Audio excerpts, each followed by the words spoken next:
In this video, I'm going to show you exactly how I make large quantities of pasta dough using a spiral mixer, reversible sheeter, and an automatic cutter.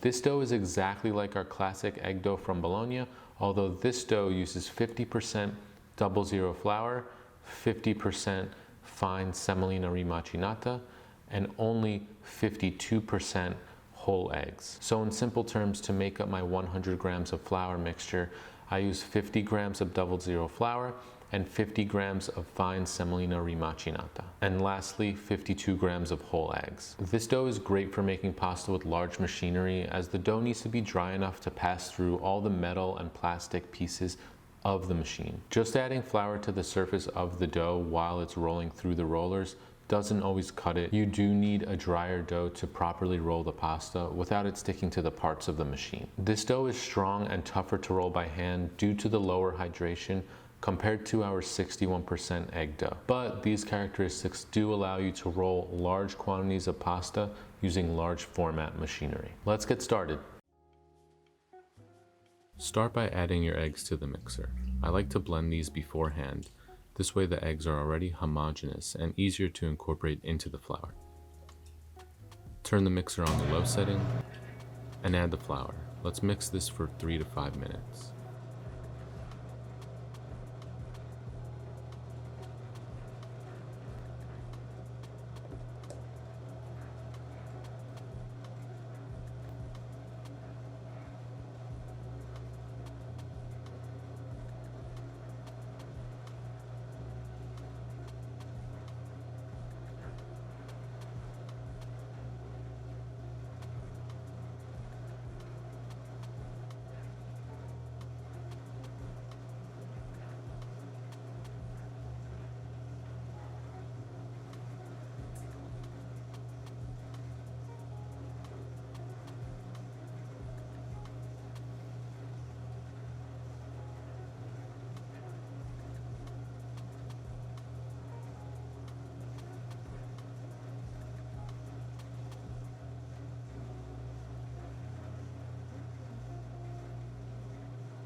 I like to move the dough around to get all the dry bits incorporated.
It's starting to come together really nicely and feels nice and strong.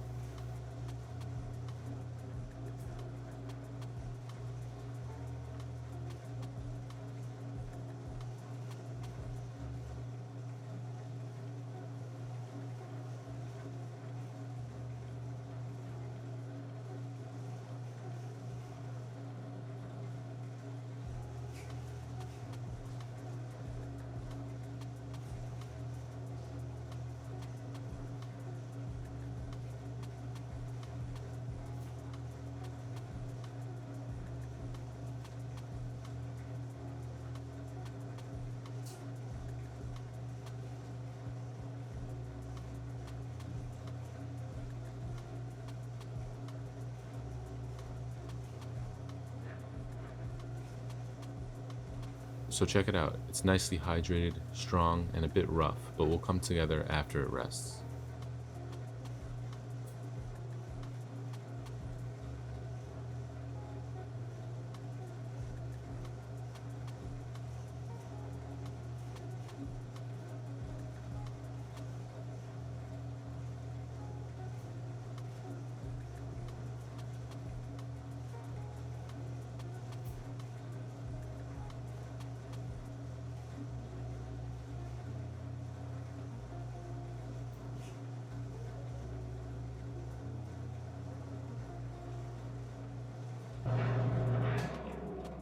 This is perfect, nicely hydrated.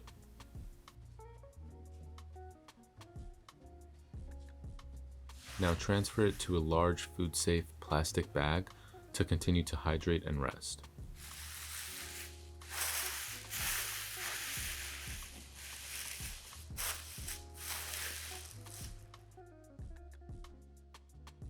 After resting, it's a bit softer and I just compact it to bring it together.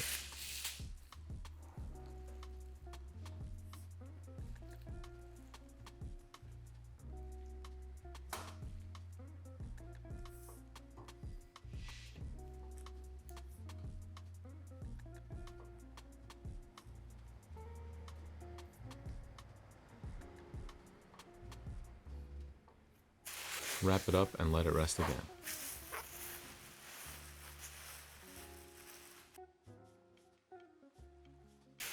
After the second long rest, I'll prepare this to be sheeted with a large dough sheeter. So I try to compact it together and roll it to a thickness of 2 to 2.5 inches thick, just so it can fit through the largest setting on my dough sheeter.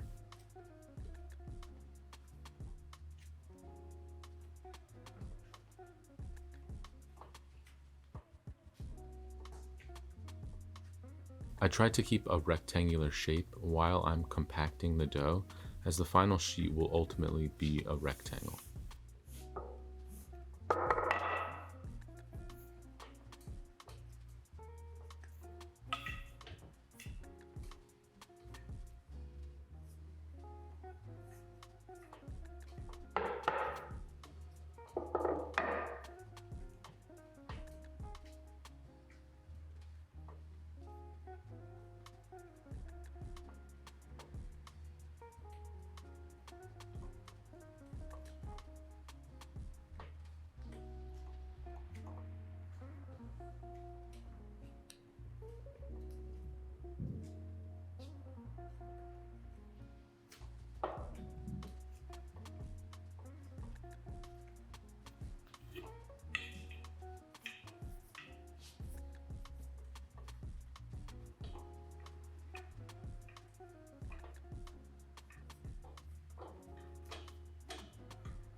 Now this is ready to be rolled. I start by adding 2 sheet trays lined with paper on each side of the sheeter to catch any dough while it's rolling and keep some flour nearby. Transfer the dough to the sheeter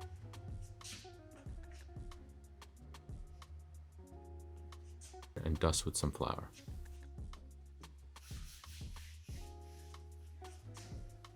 Begin by starting on the thickest setting, move to the next setting, the next again,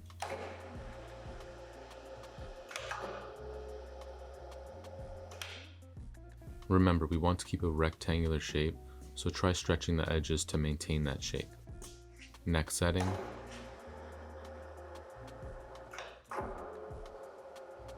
Simply keep repeating, adjusting the shape with your hands as needed.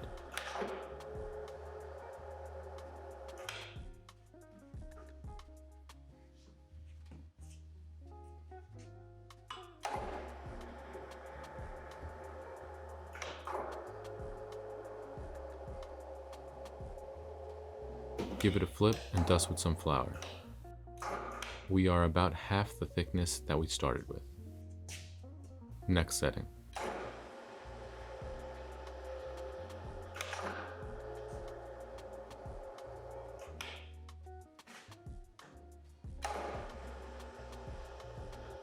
You can see the tray starting to catch the dough as it falls off the sheeter. Other sheeters have attachments that you can hook onto the ends to catch the dough, but this works well for me.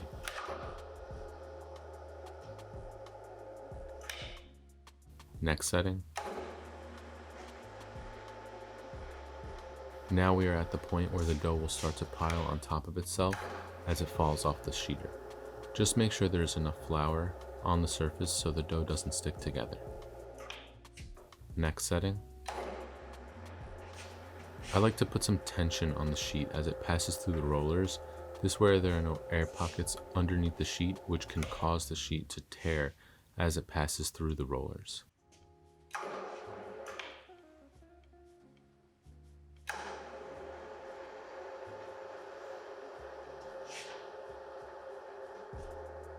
Now start adding a nice dusting of flour and rub it into the surface of the dough. Pass some of the sheet through the rollers and continue to dust the rest of the sheet. This flour will prevent the dough from sticking together and will start to create a rough surface on the sheet, which is what we are looking for.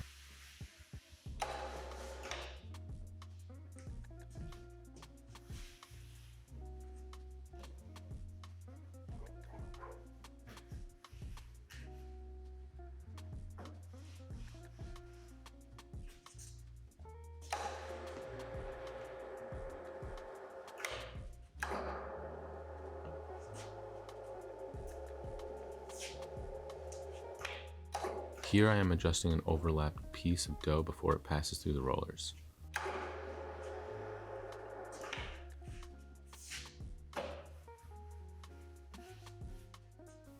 Next setting.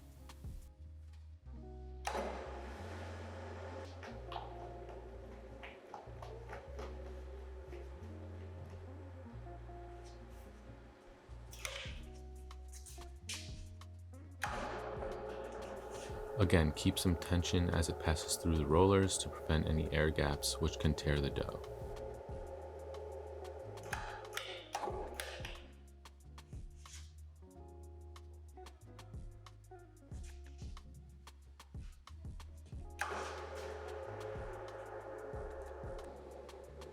Now it is at the final thickness that will fit into the automatic cutter, so I cinch the dough onto the metal roller and make sure that there is enough flour to prevent it from sticking together.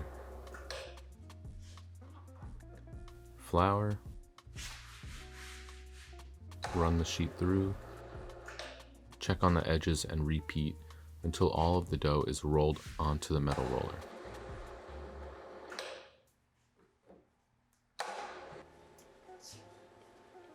Quickly transfer the sheet onto your tabletop. If you wait too long, it will begin to stick together while it's on the metal roller.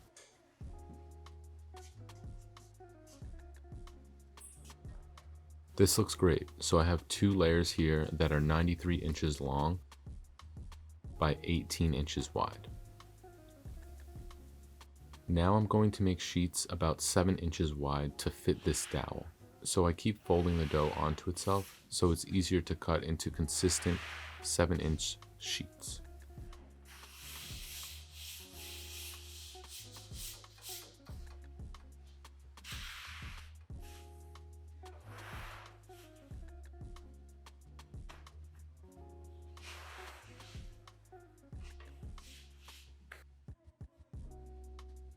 Trim the edges. You can save and re-roll these later.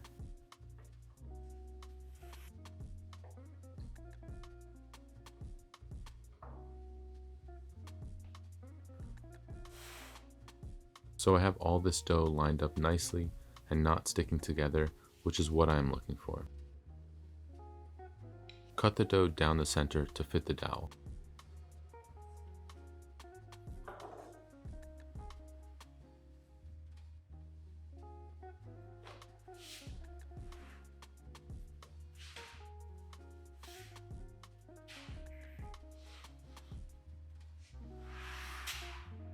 Begin rolling the sheet onto the dowel and adding flour as you roll so the dough doesn't stick together.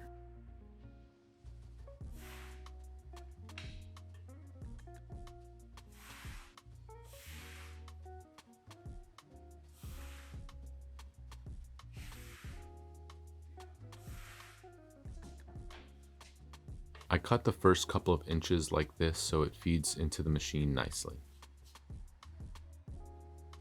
Make sure there is some space on each side so the dough feeds into the machine with no issues. Set up the MP160.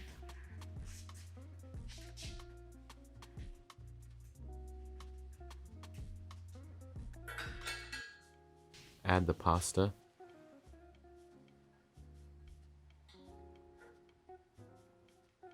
Adjust the length with the timer, turn it on, and begin feeding into the machine. You can adjust the desired thickness with the knob right here. I have it on number 7 and I have the timer cutter set to 5 seconds. You can check the thickness of your pasta sheet by stacking up post-it notes besides the sheet and running your fingers back and forth. For example, tagliatelle I use 9 post-it notes, so I stack up 9 here and check the thickness. Alternatively, you can measure in millimeters with a ruler, although one day you will be able to gauge by feel, but this is a great way to start. For exact measurements on each shape, you can check out the ebook and our other videos on cutting shapes. I transfer these sheets onto dowels to hang and air dry before cutting. As you can see, this is a very efficient and consistent method of sheeting large quantities of pasta, and once you get into a rhythm, it's great.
Due to the flour on the surface of the sheet before rolling to the final thickness, we get a really nice surface texture that you can see here.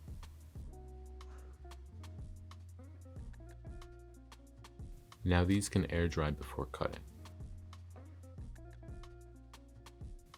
After drying slightly, you can see the sheet isn't sticky, it's firmed up, and it's still pliable. This will give the final pasta great texture and chew while eating.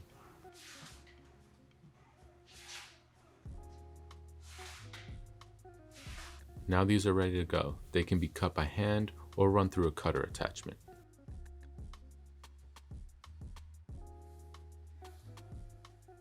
And there you have it. If you have any questions or comments, definitely write them down below, and I'd love to see your progress in the pasta community page.